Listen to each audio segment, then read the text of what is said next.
Hey, welcome to the Glen Podcast, the best podcast you'll listen to all day. Sponsored by Mission Blueprint. Have we lost our minds? Feels like it. Have you lost your mind? The future of our world will be handed over to a generation of people who can't answer the question, what is a woman? I have no idea. Boy, can you imagine in high school? Hey, Dennis, do you know what a woman is? You know, going back to my high school days, I'd probably just put my head down and put my little nerdy glasses on and my headgear, and I'd just be like, I don't know. Don't talk to me. Hey, Glenn, are you going to the prom this year? Yeah. Who's your date? You got to take a woman. What's a woman?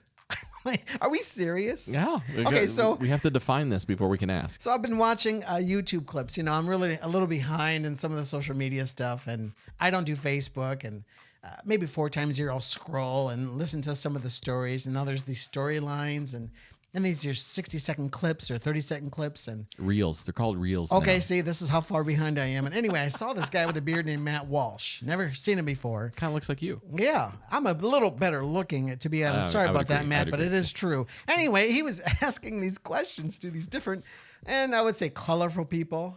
I'll be a little whatever. And he was asking the question, so what is a woman? It's all colors of the rainbow, right? Well, there we go. Okay. There we go. By the way, we have to reclaim that rainbow as Christians, don't we? Oh, so bad. Why are we letting the homosexual crowd say that's ours? No, that's ours. It was ours first. It was ours first. Anyway, he was asking these people, what is a woman? And they can't answer the question. Can you answer the question? Can our listeners answer the question? Are they brave enough to answer the question? Well, I'm not a biologist. I have no right to answer that question, Dennis. You're a biological being. I am. But so what am I talking about? Well, the highest court in the land, everyone knows, is the Supreme Court in the United States of America, right? This newly appointed and confirmed Supreme Court Judge Jackson was asked the same question, what is a woman? And she said, I can't answer that question. When pushed by Senator, I think it was Blackburn, Okay. she said, what is a woman? She pushed her. She said, I'm not a biologist.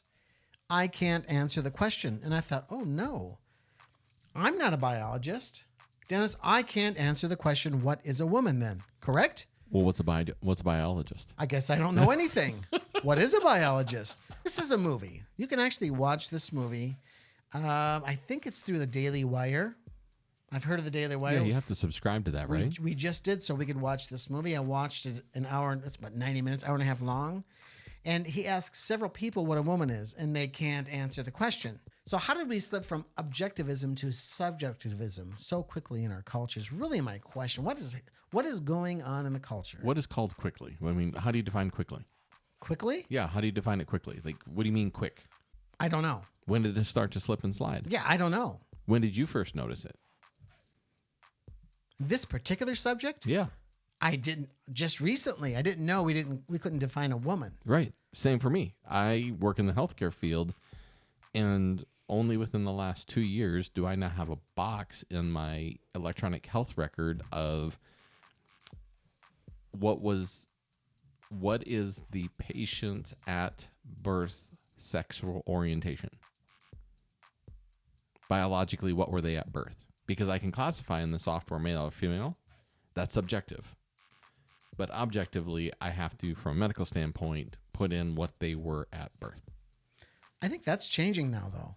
It is. It's only been in the last 2 years, but is that conversation of what is a woman, has that just started since the last 2 years? Did it start with the...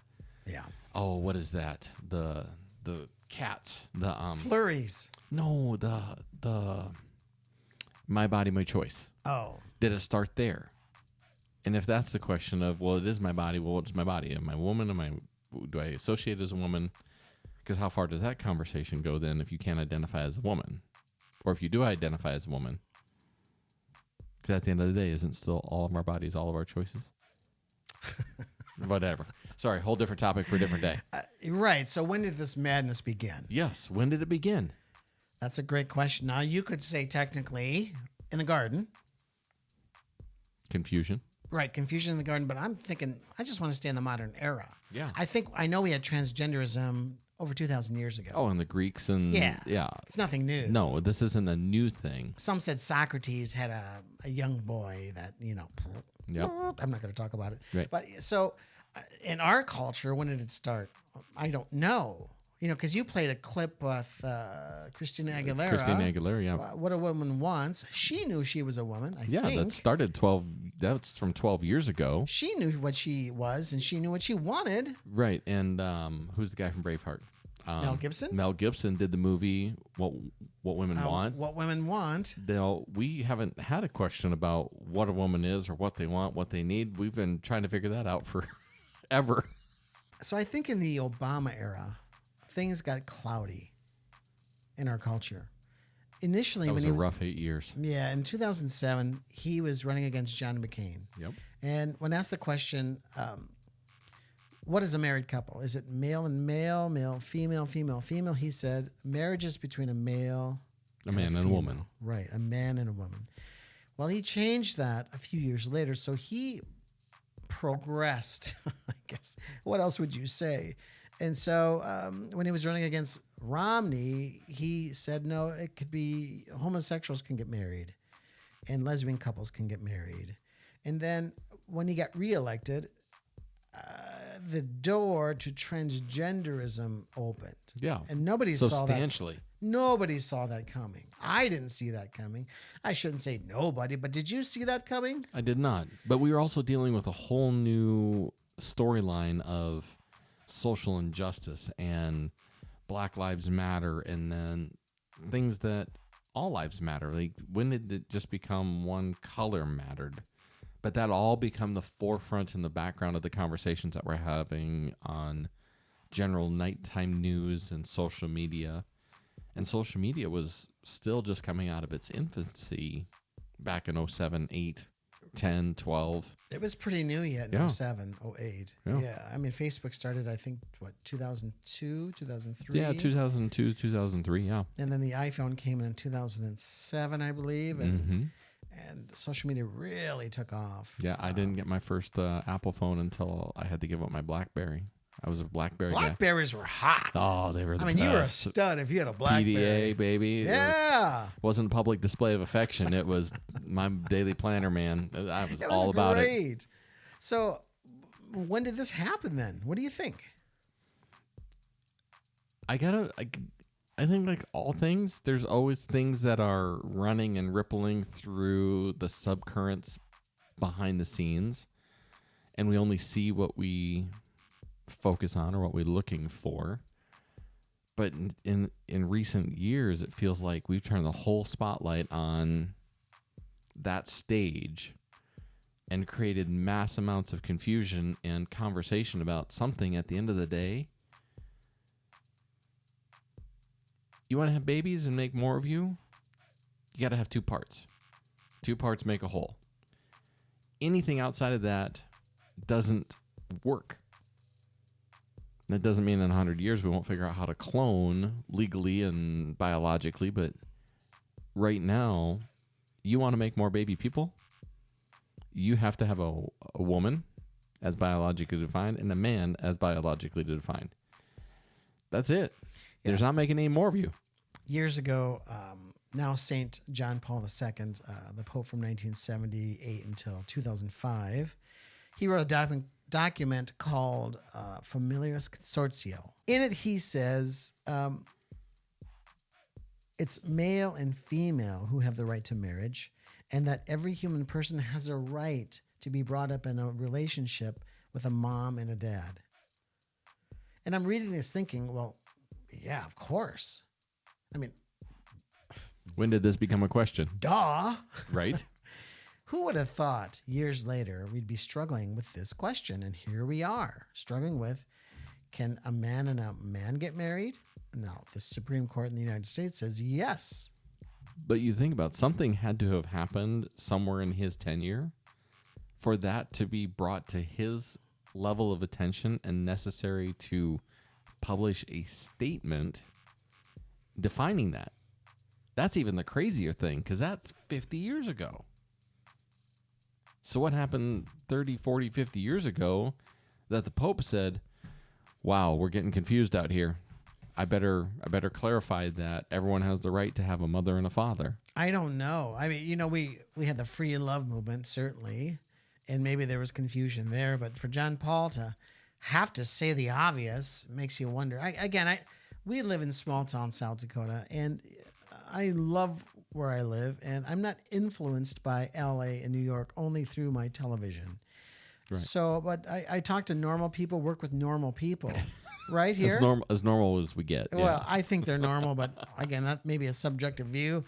Yet, I didn't know what a trans person was until I watched Crocodile Dundee.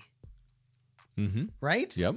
When he was in the bar, mm-hmm. and I'm like looking at this man with makeup on, and I thought this was just some kind of joke, but no, this is real, and this has been going on in this country, I guess, for a long, long time. Oh yeah. But to get to the point where we don't know how to identify a woman. When did that start? But I think this goes back into, I don't remember if it was a previous podcast that we talked about or if it was a sermon through our church fairly recently. But it talks about the mask that we put on and when we fake, when we aren't true to ourselves, we aren't really who we are supposed to be. That pretty soon that whole mask just consumes us. And I think back to the time of like Shakespeare. They didn't allow women actors. So men had to play the role in Macbeth, a man had to play the role. But he took his costume off, he took his mask off and proceeded to function as who he was created as, not as he chose his profession to be.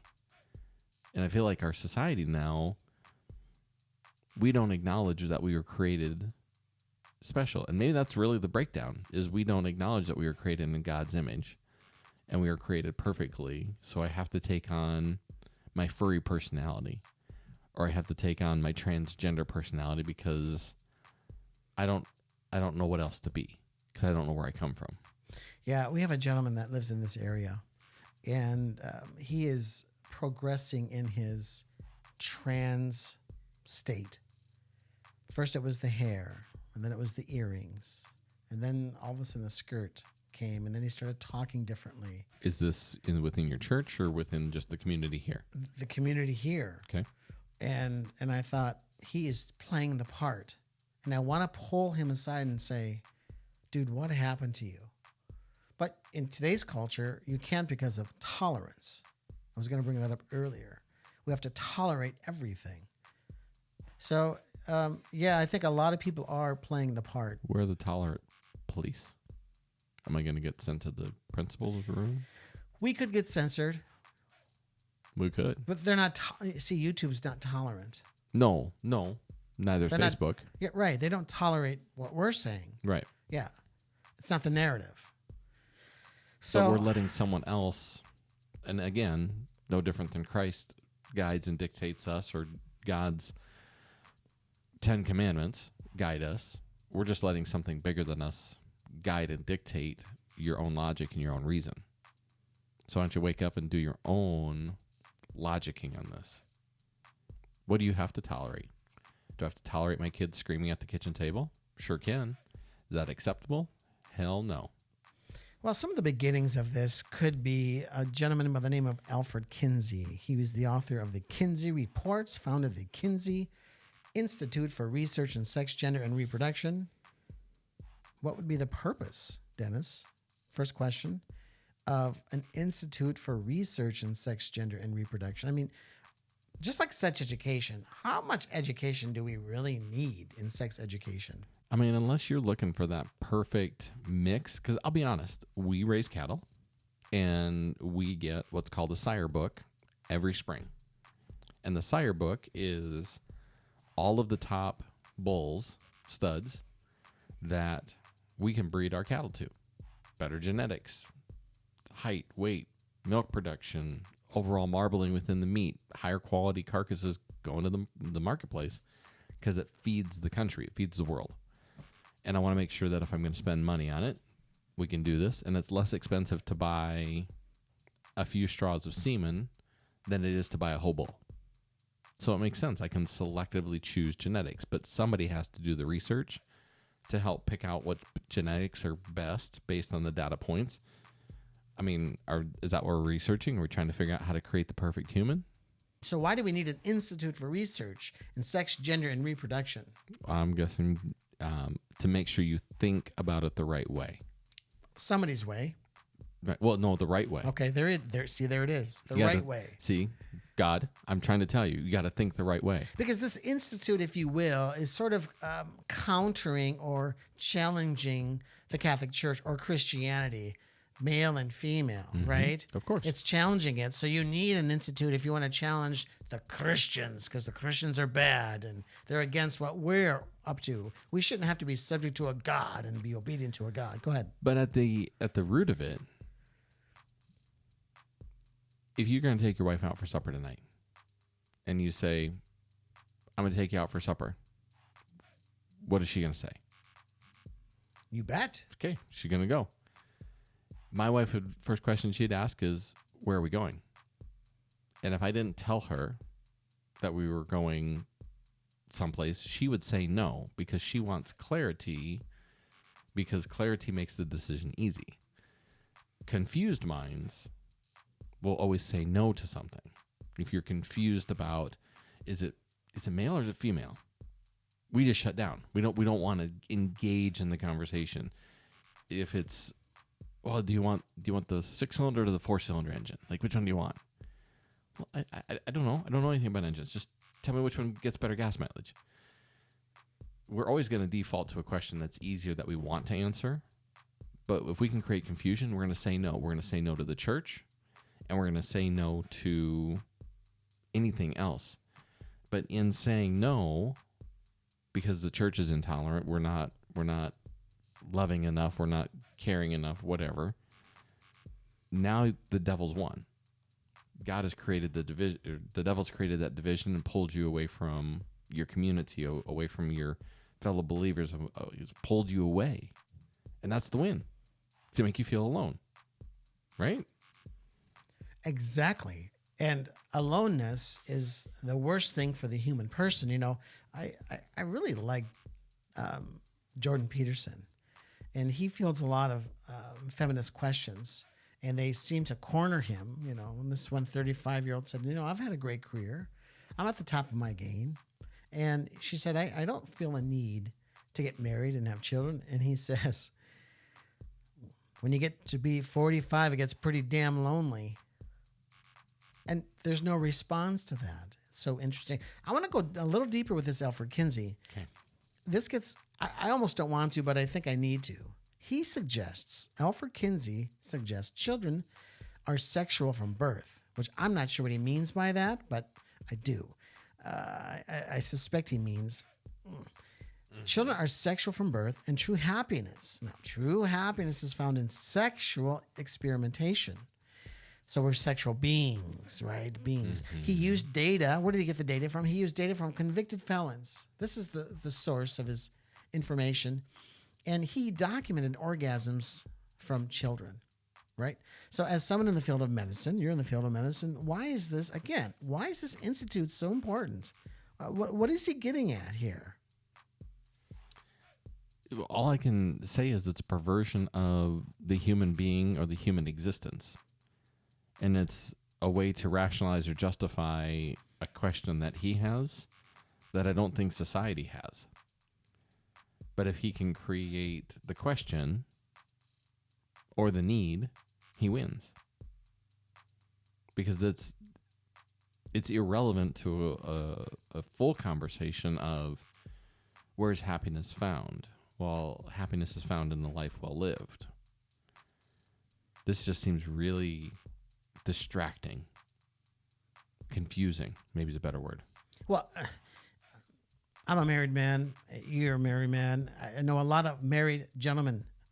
And to say that we are sexual beings is true, but what percentage of the time are we engaging in conjugal activity in matrimony? Right. 1%? Less than 1%? I mean, to say that that's all we are, and really at the core of matrimony is friendship. And I think his conclusions are wrong.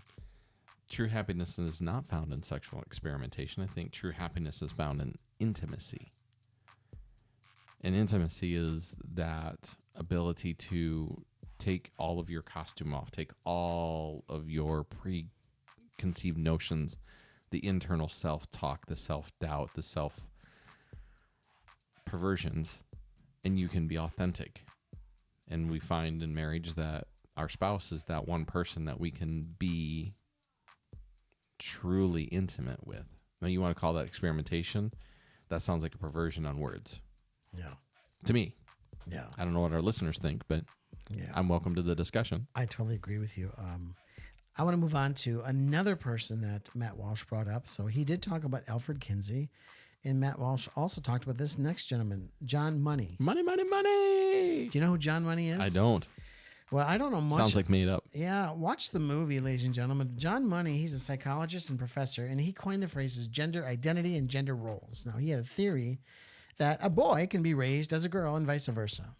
And he was actually able to test this theory on the Reimer twins. Now, I don't know what state they were born. I think This sounds all made up. Rhymers and John and Money. I mean, it's like...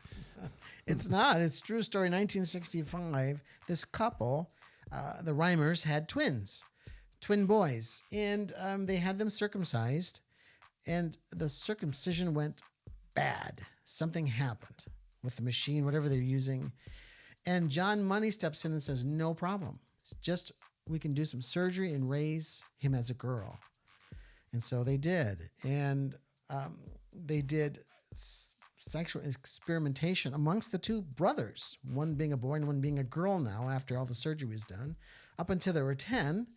And John Money says this was a success. Now, did it bear fruit? So the boy who was turned into a girl could never get into the role. He didn't want to wear dresses. He didn't want to play with dolls, and he didn't know why.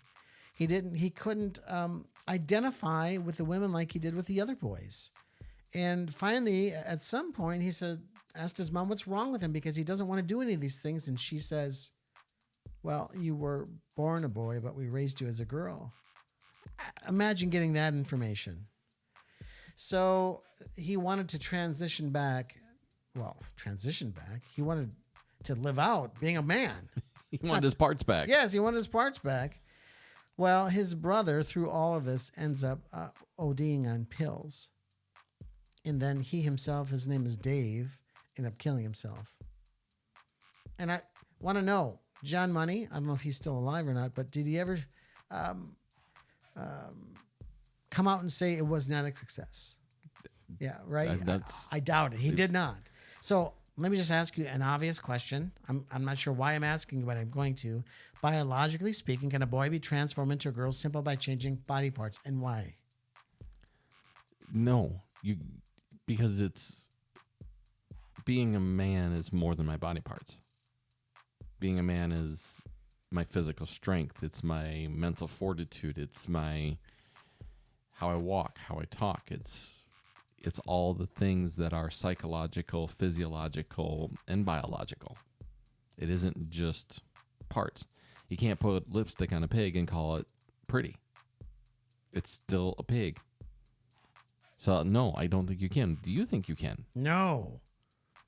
No, I've even heard that even if you trim body parts, even the nerve endings are still male. You can't change nerve endings. Well, but the nerve endings begin in the brain. We see this with our patients that have had amputations or people that have had limbs cut off or blown off because they're soldiers. And they swear that, they got this G5 4.2 ICD-10 code, that phantom limb, that they swear their parts are still there, even though physically you can't see them. And that's because of brain imprinting, not physical or physiological reality. It's in the brain. It's in the brain. And if you got your brain messed up, the rest is screwed up because the brain controls everything, including your heart. Mm-hmm. What is your takeaway in this whole conversation so far? I know what the hell a woman is. I don't have a question. I'm not confused. But I understand there are people out there, and there are some of our listeners maybe not wanting to engage in this conversation. But it doesn't have to be complicated. It doesn't have to be hard. Attraction and what we feel and what we see as beautiful in the world is always subjective. And I don't think there's anything wrong in calling something beautiful that's beautiful. But wow, I'm not confused by this conversation, and I don't understand why our society is. Other than we're trying to make a ginormous mountain out of a little bitty grain of sand. Because I'm happy to let people live out the life they want to live, but don't dictate to me how I should think or live. I'm not trying to dictate to you how you should think or live. I'm trying to show you there's a path that is more logical, but that's my own personal reasoning and my own personal logic that I've developed. And I'm open-minded. I'm not going to say no, but go ahead. What's your takeaway on this? Well, I have huge concerns for those people that are confused. And my hope is if you are confused, whether you're a male or a female, or if you're a man and you have same-sex attraction, or same with the women, that you would get to the root of that. And I hope you would see that as there's something wrong here. And we can't control how we feel necessarily, but that may influence in our decision making, which could be detrimental to a happy life. So if you look at the statistics of transgender people and how many of them try to commit suicide, it's high. Or have some sort of mental illness that they're being treated for. Right, it's very high. That should be an obvious clue. Okay, so if I'm going to live this lifestyle, I'm putting my own life in jeopardy, because a lot of those transgender people try to kill themselves or want to kill themselves. And if that's the case, well, then the root of it cannot be good. There's something wrong. I've never had same-sex attraction. The only thing about men that I aspire to is their strength. I want to be buff like him, but I don't get into the details of it, right? And if you're going deeper, well, there's something wrong. So human persons are not picking up on the clues that something's wrong. And how do we help people? Pray for them to start. Ask them to come to church. Ask them to talk to religious, well-grounded people who have clear definitions of this or are not confused themselves, and surround themselves with a supportive group. I mean, like you said, this problem isn't a new problem. It's been around since the Romans and the Greeks for sure, and if not even, let's go back to the garden when confusion and truth got revealed. How do we help? How do we help save that person from self-hurting, self-doubt, self-loathing, and help them find who God created them to be? So here's my conclusion. Okay. Or maybe God. Yeah. I am. You must call me God. I'm calling you God. Okay. Oh, how about this one? I am a frog, and you must call me Toad from now on. I like God better. Yeah, I like that one too. Okay, conclusion. Go to church. You said it. But this is what happens when we don't worship God in his right place. The people go mad. Get back to church. Well, I don't like my church. Find something. Start worshiping God on Sunday. When you put him in the proper place, he will bring order into your life, and he'll bring good people into your life. And there will be some people that will try to distract the good people. It's just the way it is. But if you keep your eyes on just worshiping our one and only true God on Sunday, you will begin to be, I'll use the word healed, because it's not normal. I'm going to say transformed. Better word maybe, or as good. Yeah. And I have met people who have, and I've watched people on YouTube who've been in these terrible situations. I'll just say that.